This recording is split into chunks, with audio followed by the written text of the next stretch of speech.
बीवियों की कहानी आती है। 16 सैयदों के रोजे इन्हें पता है।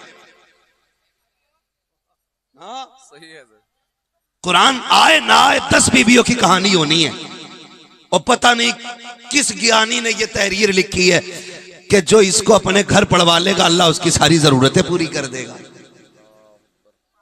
हाँ ना, उसके एक दिन मेरे पास भी आई हजरत, ये क्या कहा 16 सैयदों की कहानी पढ़ दोगे, 10 बीवियों की कहानी। मैंने कहा मुझसे एक खातून जन्नत की कहानी सुन, अगर उसी पे अमल हो गया खुदा की कसम दुनिया भी कामयाब हो जाएगी, आखिरत भी कामयाब हो जाएगी, है ना। तो हमारी माँ बहनें आती हैं कि 16 सैयदों की कहानी जरूर होगी, 10 बीवियों की कहानी। ए मेरी बेटी मेरी बहन बता तो सही, 10 बीवियों की कहानी तो बात की बात है, 16 सैयदों की कहानी भी बात की बात है। इससे पहले तो कानून, वो कानून जो हुजूर ने हमें ला के दिया था उसका जानना जरूरी था। वो कुरान जो महबूब के सीने पर उतारा गया उसका पढ़ा जाना जरूरी था। मुझे बता तो सही, सबने करबला की तारीखें पढ़ी हैं, आज तक सुनते चले आ रहे हैं, करबला करबला करबला। करबला में 72 शहीद हुए हैं। नेज़े पे हुसैन ने चढ़ के कुरान सर सर के हुसैन के सर ने सर चढ़ के हुसैन ने नेज़े पर कुरान सुनाया है। मैं आपसे इतना कहना चाहता हूँ, क्या ये सिर्फ कमाल हुसैन का था जो नेज़े पे पढ़ा है कुरान? क्या सिर्फ ये सारी बरकतें हुसैन की थी जो नेज़े पे कुरान पढ़ा है? नहीं, खुदा की कसम ये सारा कमाल हुसैन का नहीं, इसमें कमाल खातून जन्नत का है। इसलिए कि अगर माँ दूध पिलाते वक्त बेटों को कुरान सुनाती है तो बेटे नेज़ों पे चढ़ के जमाने को कुरान सुनाया करते। हाँ, आज हमारी बहन बेटियों को कुरान पढ़ने की फुर्सत ही नहीं, फुर्सत ही नहीं, और ना कोई कहने वाला ना सुनने वाला।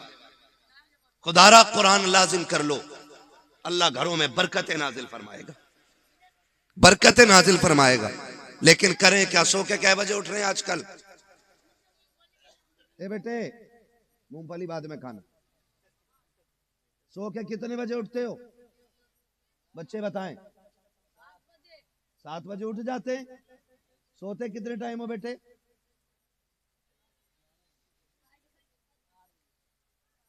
मेरा कहने का मतलब यह है जल्दी सोया करो और जल्दी उठा करो। इशा पढ़ के सो जाओ, उठ के फजर पढ़ लिया करो, फिर देखो अल्लाह कितनी बरकत देता है, अल्लाह कितनी बरकत देता है। ये हिसाब नहीं लगाया मैंने। आज ना 10 बजे तक दरवाजे नहीं खुलते मुसलमानों के, 10 बजे तक। 10 बजे उठे तब जब सोए जल्दी।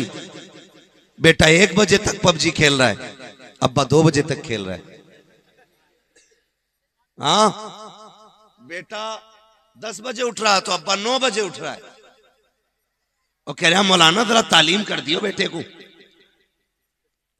उठता नहीं, बड़ी सुबह को उठे जब सारे लोग काम पे चले जाते हैं। याद रखिएगा, बच्चे वो नहीं करते जो हम कहते हैं, बच्चे वो करते हैं जो हमें करता हुआ देखते हैं।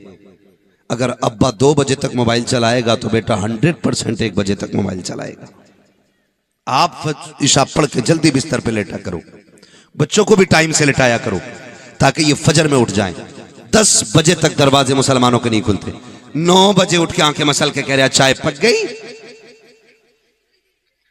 9 बजे उठ के चाय मांग रहा है, चाय बनी, बीवी ने डब्बा थमा दिया, जा दूध लेके आ। अब जब जमाना काम पे लग गया तो ये दूध ढूंढने निकला है। 10 बजे दूध लेके आया, 11 बजे खा पी के मुंह में तीली डाल के निकला, अब इसकी नाक तक पेट भरा है। अब कह रहा तुम तो मौलाना हो, कोई डोरी दे दो ताकि संदूक में पैसे भर जाएं। अगर डोरियों से पैसे भरते तो मौलवी उधर मारा फिरता, एक डोरी अपने में ही न रख लेता। डोरी दे दो, बरकत हो जाए मेरे भाई। सिर्फ डोरियों से बरकत नहीं होनी है, दौर वो भी तो बीत चुका है। हम भूल गए हैं कितना हसीन दौर था।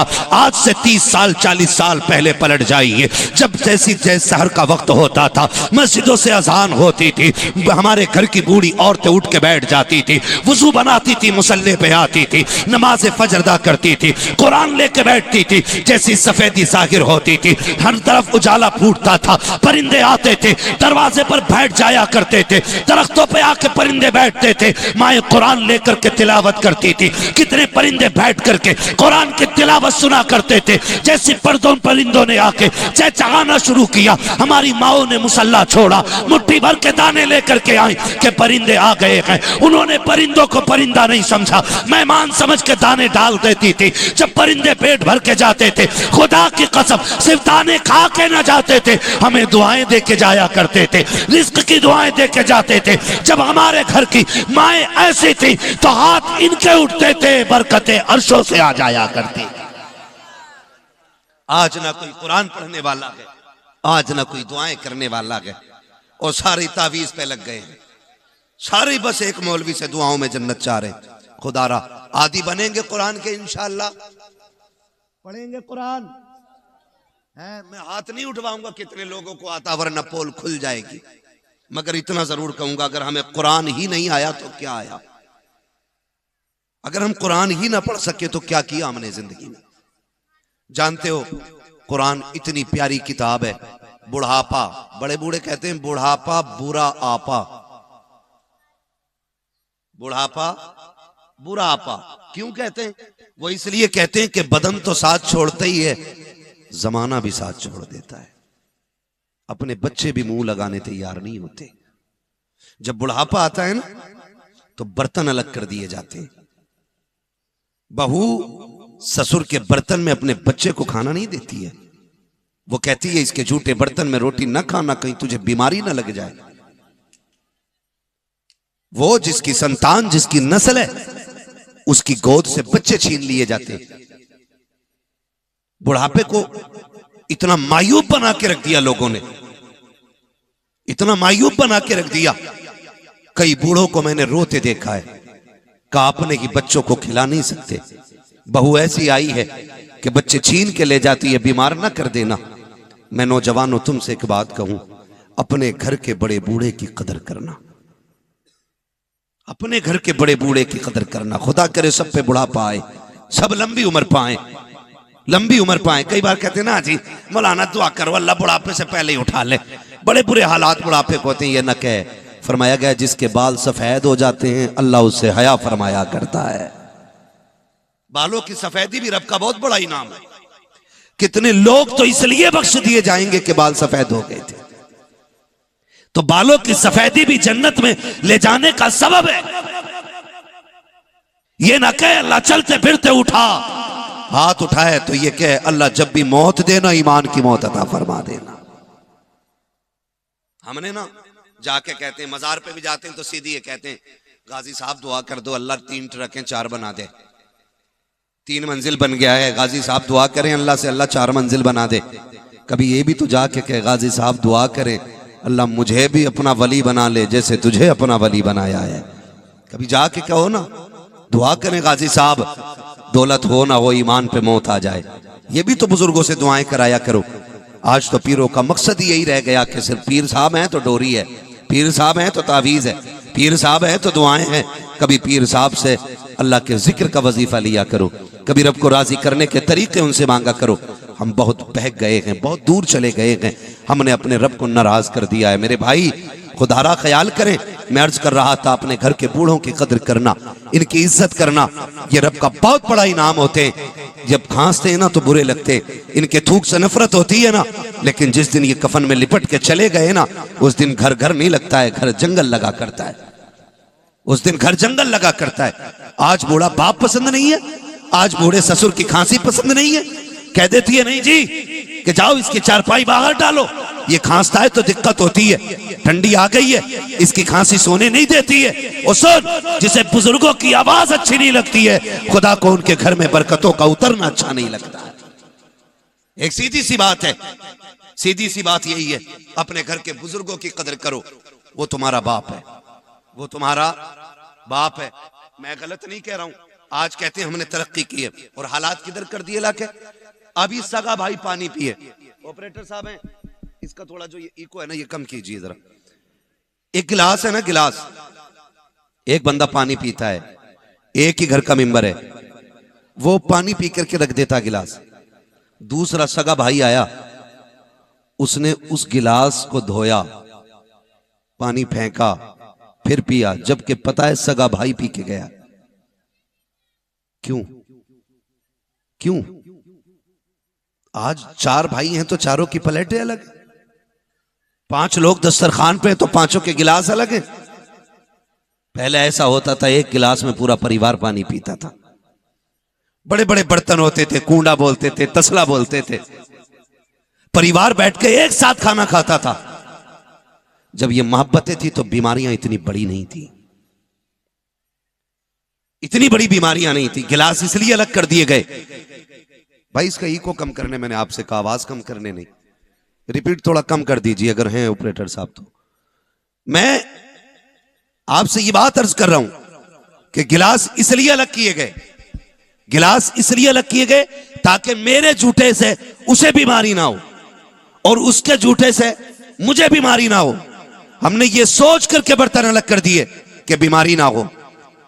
और हमारा नबी क्या कहता, सूरुल मोमिन शिफाउन, जिस जूठे बर्तन को तुम्हें नफरत हो गई है ना, उस बर्तन में अल्लाह ने शिफा रखी हुई है। मोमिन के जूठे में अल्लाह ने शिफा रखी है। तो हमें तो बजाय इसके कि जूठे में पीना था, हमने बर्तन अलग कर दिए, बर्तन अलग कर दिए। खुदारा अपने घर के बड़ों का एहतराम करो, अपने घर के बुजुर्गों का एहतराम करो। मैं अपनी माँ बहनों से कहूंगा, ये बड़ा बूढ़ा घर के लिए बोझ नहीं होता है, इसकी खांसी अजाब नहीं होती है, इसकी आवाज से नफरत ना कर। तुझे नहीं पता है अल्लाह इसकी ठोकरों के सदके में घर में रिस्क उतारा करता है। तू क्या जाने जब ये रात को खांसता है खुदा की रहमतें उतरा करती हैं, जब ये बहक के गिरता है खुदा की रहमतें संभाला करती हैं। तुझे पता है जब इसको जूतियां नहीं मिलती हैं तब इसको सलामियां देने के लिए खुदा की रहमतें इसके बहाने से तेरे घर में आया करती हैं। जब लाठी खो जाया करती है, इसको लाठी नजर नहीं आती है, तब ये टटोलता है तो खुदा की रहमतें इसको देख के मुस्कुराया करती है और आवाजें दी जाती है, बंदे परेशान ना होना, आज जमाने ने तेरी कमजोरी देखने के बाद तुझे अकेला कर दिया है, लेकिन जब से तुझे जमाने ने छोड़ा है खुदा की रहमतों ने आके तुझे सीने से लगा रखा है। इसलिए खुदा की रहमतों को बुरा ना कहना, खुदा की रहमतों को आप गलत ना कहना, ये खुदा की रहमतें हैं। मेरी माँ बहनें जो ये सोचती हैं ना कि हमारा बच्चा बीमार हो जाएगा, बूढ़े की गोद में जाएगा तो कमजोर हो जाएगा, बुढ़ापे के कीटाणु आ जाएंगे, गलत सोचती है। याद रखिएगा, मदरसे में स्कूल में सिर्फ इल्म मिलता है, तजर्बा नहीं मिलता है। किताबों का जो इल्म है वो 12 साल 15 साल में आ जाता है, मगर तजर्बा तभी होता है जब उम्र 70 साल होती है। आज गलत नहीं कह रहा हूं, खून के आंसू रोने पड़ते हैं। एक जगह गया सुल्तानपुर, बात ये कहने की है, मगर सुने जरा, अल्लाह करे इसका लोग सही मतलब लें। जब वहां जाकर के बैठा, कमेटी वाले लोग आए, कमेटी वाले लोगों ने कहा मौलाना वहाबियों के खिलाफ तकरीर ना करना। मैंने कहा क्यों, क्या ये सुन्नियों का गांव नहीं? उन्होंने कहा सारे ही रज़वियों का गांव है। कहा फिर आपको ये तकलीफ किस बात से हो गई? उन्होंने एक बात कही थी, कहा हम पे मुसीबतें आई ना तो हमारा कोई रहबर नहीं आया, हमारा कोई पीर नहीं आया, हमारी खानकाहों से कोई बचाने नहीं आया। हमें बचाने के लिए वहाबियों की तंजीमों ने आके हमारी हिफाजत की। कहा जिन्होंने भूख में हमें रोटी दी, जिन्होंने परेशानी में हमें खाना खिलाया, जिन्होंने मुसीबतों में हमारे बच्चों का ख्याल रखा, उन लोगों ने ये कहा था कि हम उनकी बुराई कैसे सुन ले। मैं कहना ये चाहता हूँ, जब से किरदार खत्म हुआ के हमारे हालात बर्बाद होते जा रहे हैं, हम तबाह होते जा रहे हैं। वहाबियत को सिर्फ गाली से नहीं, काम से रोका जा सकता है। और काम ऐसे करो जैसे बरेली के अहमद रजा ने किया है, बेशक, सुभान अल्लाह ने किया है, जैसे मुरादाबाद की रहने वाली अजीम शख्सियतों ने किया है। और ऐलान कर दो कि मोहम्मद से वफा, तूने तो हम तेरे हैं, ये जहां चीज है क्या लोहो कलम तेरे। सुभान अल्लाह। नारे तकबीर, नारे रिसालत, जश्न गौसुल वरा कॉन्फ्रेंस, सरजमीने सौगाना, नारे रिसालत। मसला है भाई, बिल्कुल ही बंद कर दिया इसको। तवज्जो है सारे लोगों की, है तवज्जो सारे लोगों की। अल्लाह आपको सलामत रखे। ये कंडीशन है हमारी। जानते हो हमारे पास पढ़े लिखे बहुत हैं, हमारे पास पढ़े लिखे लोग बहुत हैं, मास्टर भी हैं, डॉक्टर भी हैं, मास्टर भी हैं हमारे पास। लेकिन कमी किस चीज की है जानते हो? आज हमारे पास तजर्बाकार लोग नहीं है। ये सबसे बड़ी कमी है। आज हमारे पास तजर्बाकार लोगों की कमी है, हमारे पास दूरअंदेश लोग नहीं आज, इसलिए आज हम तबाही के दहाने पे आके खड़े हो गए। रहने तो भाई इसको ऐसे, बस हो गया काम। इसलिए हम तबाही के दहाने पे आके खड़े, क्योंकि हमारे पास कोई तजर्बाकार आदमी नहीं रह गया। आज ना, माफ कीजिएगा, उसकी सबसे बड़ी वजह यह है कि एक जमाना हो गया हमने बुजुर्गों की संगत छोड़ दी, बड़े बूढ़ों में उठना बैठना छोड़ दिया। जानते हो, किताबों का इल्म किताबों से मिलता है, लेकिन तजर्बा सिर्फ बूढ़ों की, बड़े बूढ़ों की सोहबत और संगत से मिलता है, बड़े बूढ़ों की संगत से मिलता है। और आज वो हमारे समाज के लिए एक बीमारी बन गए, वो हमारी कौम के लिए बीमारी और बोझ बन गए। याद रखिएगा, यहां तक फरमाया गया, जैसी करनी